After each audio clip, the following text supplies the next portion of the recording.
Prabowo udah di atas angin untuk tidak mau diatur oleh Jokowi. Demikian juga Megawati itu. Megawati merasa bahwa bujuk rayu Jokowi itu justru makin melemahkan psikologi Jokowi. Jadi Jokowi sebetulnya yang tersisi dari persaingan antara dia dan Megawati. Nah, poin ini yang akan menentukan langkah berikut Jokowi, apalagi langkah Jokowi.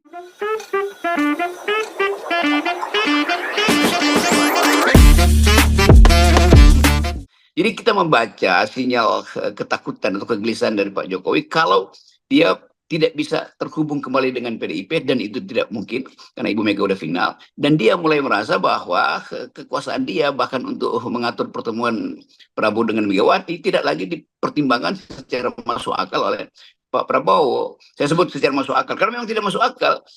Jokowi berupaya untuk membujuk Prabowo temuin dia dengan Megawati, kan itu konyol sebetulnya kan. Nah, Prabowo juga menganggap bahwa ya udah itu urusan kalian berdua kan.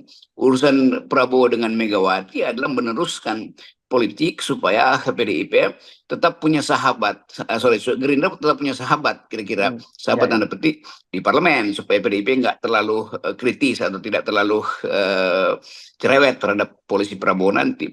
Jadi sebetulnya kalau kita lihat ujungnya, ya Prabowo udah di atas angin untuk tidak mau diatur oleh Jokowi. Demikian juga Megawati itu. Megawati merasa bahwa bujuk rayu Jokowi itu justru makin melemahkan psikologi Jokowi. Jadi Jokowi sebetulnya yang tersisi dari persaingan antara dia dan Megawati. Nah, poin ini yang akan menentukan langkah berikut Jokowi, apalagi langkah Jokowi, ya maksa Golkar misalnya, dan dengan mengancam kalau Golkar nggak bisa mengatur pertemuan dengan dia, maka Golkar akan ya ada aja ilmu Jokowi untuk ngancam-ngancam kan.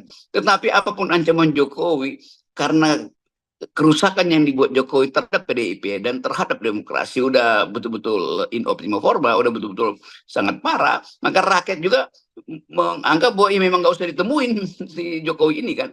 Jadi Pak Jokowi, maaf sekali, rakyat mengatakan Anda udah selesai, Anda selesai dengan Megawati dan sebentar lagi Anda diselesaikan oleh Prabowo kan. Itu analisis kita. Ini bukan kita sumpahi, tapi begitulah logika politik.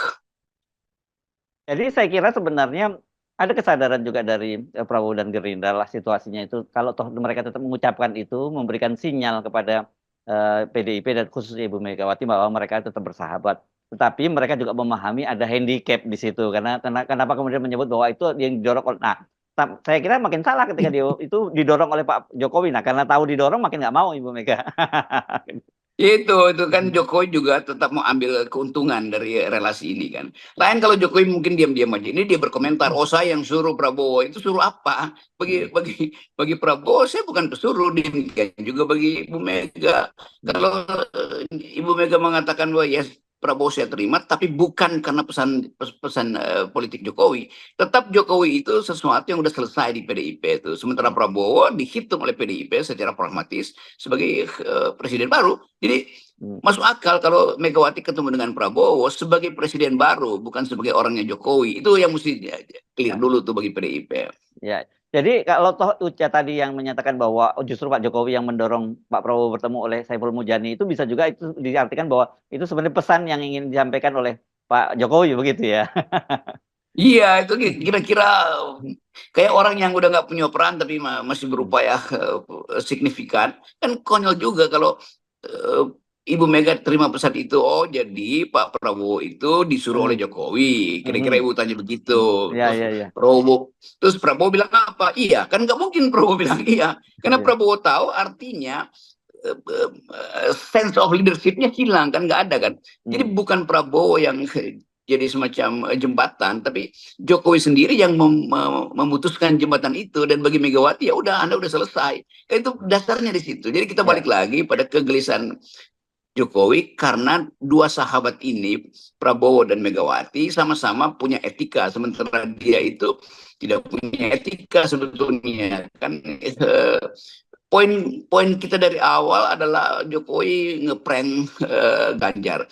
Jokowi bahkan ngeprank Mahfud MD, dan Pak Mahfud 2 kali diprank oleh Jokowi kan. Dijanjikan jadi wakil presiden 2019 gagal, dijanjikan dampingi Ganjar juga gagal. Jadi itu juga yang pelajaran juga bagi Pak Mahfud, supaya nggak terlalu percayalah pada orang yang pernah diabdikan itu. Tapi udah semuanya terjadi, tentu Pak Mahfud juga mengerti bahwa Ibu Mega tidak mungkin menemui Prabowo.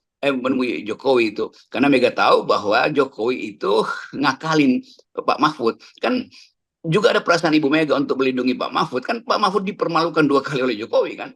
Yang dulu udah bikin jas, yang sekarang justru dijanjikan bahwa kalau Anda dekat dengan Ganjar, maka seluruh infrastruktur dan kapasitas finansial Jokowi melalui oligarki akan dilimpahkan pada pasangan Ganjar dan Pak Mahfud. Dan ternyata memang itu tidak terjadi itu kan.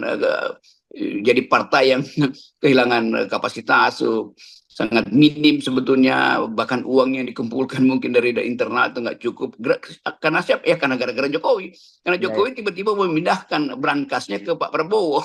Ya. Jadi kalau lihat situasinya semacam itu ya, Bung Rocky, gagasan untuk membuat presidential club gitu, membayangkan para mantan presiden itu kumpul-kumpul dan itu membayangkan ada Ibu Megawati bertemu dengan Pak Jokowi, itu absurd sekali ya bayangannya. Iya itu kan cuman ya omon-omon doang tuh yang memang mungkin nggak terjadi ya. tuh. Jadi bahkan Pak, sesuatu yang tanya aja pada Pak SBY, apa mau Pak SBY ketemu dengan Jokowi di dalam klub itu, kan artinya Jokowi mau nebeng di situ sebetulnya kan. Jadi mungkin juga itu ide terakhir dari Jokowi dipesankan pada Prabowo, nanti bikin presidential club ya, supaya saya setiap 2 minggu ada di situ tuh. Dengan siapa dia mau ketemu? Tentu nggak mau, bukan untuk ketemu dengan Pak Prabowo atau dengan Pak Jokowi, supaya bisa bertemu dengan Ibu Mega. Kan itu pencitraan juga yang akal-akalan Jokowi sebagai presiden yang udah lumpuh sebetulnya kan. Jadi kita baca terus bagaimana Jokowi itu nggak ngerti etika politik itu. Dia nggak ngerti bahwa dia itu diusir dari PDIP. Kita mesti katakan itu, karena minimal itu yang kita dengar dari kader-kader PDIP. Kita dengar secara terang-terangan atau kita dengar dalam bentuk bisik-bisik di DPP sendiri. Ya, dikucilkan kalau bahasa yang terbaru itu. Kalau dikucilkan itu ada sanksi kan. Dikucilkan. Iya.